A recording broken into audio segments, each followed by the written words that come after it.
കിട്ടിയോ? ഇല്ല, ഞാനത് ചോദിക്കാൻ വേണ്ടിട്ട് ഇങ്ങോട്ട് വന്നത്. അനുവിന് എന്തെങ്കിലും പറയാൻ പറ്റുമോ? ഞാൻ എന്താ പറയണ്ടേ? ചിന്നു എവിടെയുണ്ടെന്ന് എനിക്ക് അറിയായിരുന്നെങ്കിൽ ഞാൻ ഇങ്ങനെ ഇവിടെ നിൽക്കോ? എപ്പോഴും പോയി അവളെ കൂട്ടിക്കൊണ്ട് വന്നേനെ. അനു സമാധാനമായിട്ട് ഒന്നുകൂടെ ഓർത്തു നോക്ക്. ചിന്നു എന്തെങ്കിലും ഒരു അടയാളം തന്നിട്ടുണ്ടാവുന്ന എനിക്ക് തോന്നുന്നത്. അങ്ങനെ എന്തെങ്കിലും അവള് പറഞ്ഞിട്ടുണ്ടോ എന്ന് ഒന്ന് ഓർത്തെടുക്കാൻ ശ്രമിക്ക്. ഇല്ല, അവൾ എന്നോട് അങ്ങനെയൊന്നും പറഞ്ഞില്ല. ചിന്നു അനുവിനോട് ഒരുപാട് നേരം സംസാരിക്കുന്നത് ഞാൻ കണ്ടതല്ലേ. അവൾ അത്രയും നേരം എന്തൊക്കെയാ സംസാരിച്ചത്? അതിനെക്കുറിച്ചൊന്ന് വിശദമായിട്ട് പറ.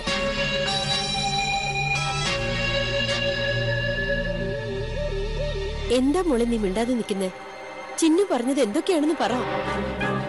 അവള് പറഞ്ഞതൊക്കെ ലക്ഷ്മി എടുത്തിയെ കുറിച്ചാ. പിന്നെന്തെല്ലാം പറഞ്ഞു? ലക്ഷ്മി എടുത്തി കൊടുത്ത കൃഷ്ണ വിഗ്രഹം അവൾക്കൊപ്പം ഇപ്പൊ ഇല്ലാന്നും പറഞ്ഞു. പിന്നെ ലക്ഷ്മി എടുത്തി കെട്ടിപ്പിടിക്കും പോലെ അവളെ ഒന്ന് കെട്ടിപ്പിടിക്കാമോ എന്ന് ചോദിച്ചു. ഒരു മിനിറ്റ്, കൃഷ്ണ വിഗ്രഹം അവളുടെ കയ്യിൽ ഇല്ലാന്നല്ലാതെ മറ്റെന്തെങ്കിലും പറഞ്ഞോ? അവളുടെ സങ്കടങ്ങൾ പറയാൻ ഇപ്പൊ ആരും ഇല്ല എന്ന് പറഞ്ഞു. പിന്നെ അവിടെയുള്ള ഏതൊരു ദൈവത്തിന്റെ കാര്യം പറഞ്ഞു. ഏത് ദൈവത്തിന്റെ കാര്യം പറഞ്ഞു?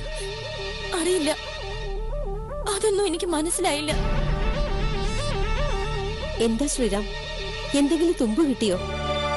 ഇല്ല, ഒന്നും വ്യക്തമായിട്ട് മനസ്സിലാവുന്നില്ല. അനു ഒന്നുകൂടി ഒന്ന് ആലോചിച്ച് നോക്കി. ചിന്നു വേറെന്തെങ്കിലും പറഞ്ഞു? ഇല്ല, അവള് വേറൊന്നും പറഞ്ഞില്ല. ആ, അവളുടെ കയ്യിൽ പണം കൊടുത്തിട്ട് വേഗം ഇതവർക്ക് കൊടുത്തിട്ട് വരാൻ ഞാൻ അവളോട് പറഞ്ഞു. അപ്പോഴവൾ എന്നോട് പറഞ്ഞത് അവൾ എന്നോടൊപ്പം വരില്ല.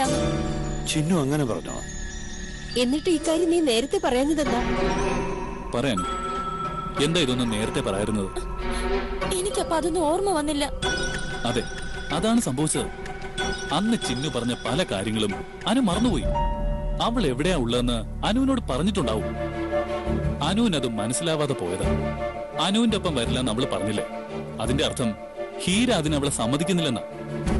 അത്രയും അവൾ അനുവിനെ അറിയിച്ചിട്ടുണ്ടെങ്കിൽ ഹീരയുടെ താവളം എവിടെയാണെന്നും അനുവിനോട് അവള് പറഞ്ഞു കാണും. സത്യം ഞാൻ പറഞ്ഞത്. ചിന്നു മറ്റൊന്നും എന്നോട് പറഞ്ഞില്ല. ഒന്നും ഞാൻ കേട്ടതുമില്ല. നീ കരയാതിരിക്കേ. നിന്നെ വിഷമിപ്പിക്കാൻ വേണ്ടിയല്ലോ ഇതൊക്കെ ചോദിച്ചത്. എന്തെങ്കിലും ഒരു ക്ലൂ കിട്ടുമെന്ന് ഞാൻ വിചാരിച്ചത്. ചിലപ്പോ ചിന്നു മറ്റൊന്നും പറഞ്ഞിട്ടുണ്ടാവില്ല. ചിന്നു എനിക്ക് എന്തെങ്കിലും സൂചന തന്നിരുന്നെങ്കിൽ അതെനിക്ക് മനസ്സിലാവാതിരിക്കൂ. അവളെ തിരിച്ചു കൊണ്ടുവരാൻ വേണ്ടിയല്ലേ ഞാൻ ഇത്രയും കഷ്ടപ്പെട്ടത്. അവള് തിരിച്ചു വരേണ്ടത് എന്റെ ആവശ്യമാണ്. ഹീരയുടെ താവളത്തെ പറ്റി എന്തെങ്കിലും അവള് പറഞ്ഞിരുന്നെങ്കിൽ അത് ഞാൻ അപ്പൊ തന്നെ നിങ്ങൾ എല്ലാരോടും പറഞ്ഞേനെ. അവൾക്ക് അതിനൊന്നും കഴിഞ്ഞില്ല. അവൾ ആ സ്ഥലത്തെ കുറിച്ച് എന്നോട് പറഞ്ഞിരുന്നെങ്കിൽ അതെവിടെയായിരുന്നാലും ഞാൻ അവളെ രക്ഷിച്ചുകൊണ്ട് വന്നേനെ. അനു, ശ്രീറാം ഇത്രയൊക്കെ ചോദിച്ചത് നിനക്ക് വേണ്ടി തന്നെയല്ലേ? ഇനി അതോർത്ത് നീ കരയാതെ. ശ്രീറാം, ഇനി അനുവിനോടൊന്നും ചോദിക്കണ്ട. ചിന്നുവിന്റെ പേരില് ഞങ്ങൾ ഇവിടെ ഒരു പൂജ നടത്തുന്നുണ്ട്. ആ പൂജ കഴിയുമ്പോ എന്തെങ്കിലും ഒരു വഴി തെളിഞ്ഞു കിട്ടുമെന്ന് തന്നെയാ എല്ലാവരുടെയും പ്രതീക്ഷ. കിട്ടുമേ? അമ്മ നോക്കിക്കോ, എന്റെ ചിന്നുവിന്റെ അടുത്തെത്താൻ ഗുരുവായൂരപ്പൻ എനിക്കൊരു വഴി കാണിച്ചു തരും. അതെനിക്ക് ഉറപ്പാ. ഞാനകത്തേക്ക് പൊയ്ക്കോട്ടെ അമ്മേ? ചെല്ല്, ചെന്ന് പൂജയ്ക്ക് വേണ്ട കാര്യങ്ങളൊക്കെ ഒരുക്ക്. ഒരു തടസ്സവും കൂടാതെ പൂജ നടന്നു കിട്ടണം. ചെറിയ തടസ്സങ്ങൾ ഉണ്ടായേക്കുമെന്ന് തിരുമേനി തന്നെ പറഞ്ഞിട്ടുണ്ട്. അത് സൂക്ഷിച്ചോണം. ശരി അമ്മേ. ശ്രീറാം, ഒന്നും വിചാരിക്കരുത്. ചിന്നു നഷ്ടപ്പെട്ട ഷോക്കിൽ നിന്ന് അനു ഇപ്പോഴും റിലാക്സ്ഡ് ആയിട്ടില്ല.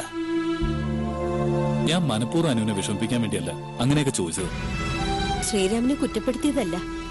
അനുവിന്റെ ഇപ്പോഴത്തെ മാനസികാവസ്ഥ വെച്ച് സംഭവിച്ച കാര്യങ്ങളൊന്നും ഓർത്തു പറയാൻ കഴിയില്ലെന്നാ ജഡ്ജി സാർ ഉദ്ദേശിച്ചത്. എനിക്കത് മനസ്സിലായി. എന്തെങ്കിലും സൂചന കിട്ടിയേക്കുന്നൊരു പ്രതീക്ഷ ഉണ്ടായിരുന്നു. പക്ഷെ ഇനി അത്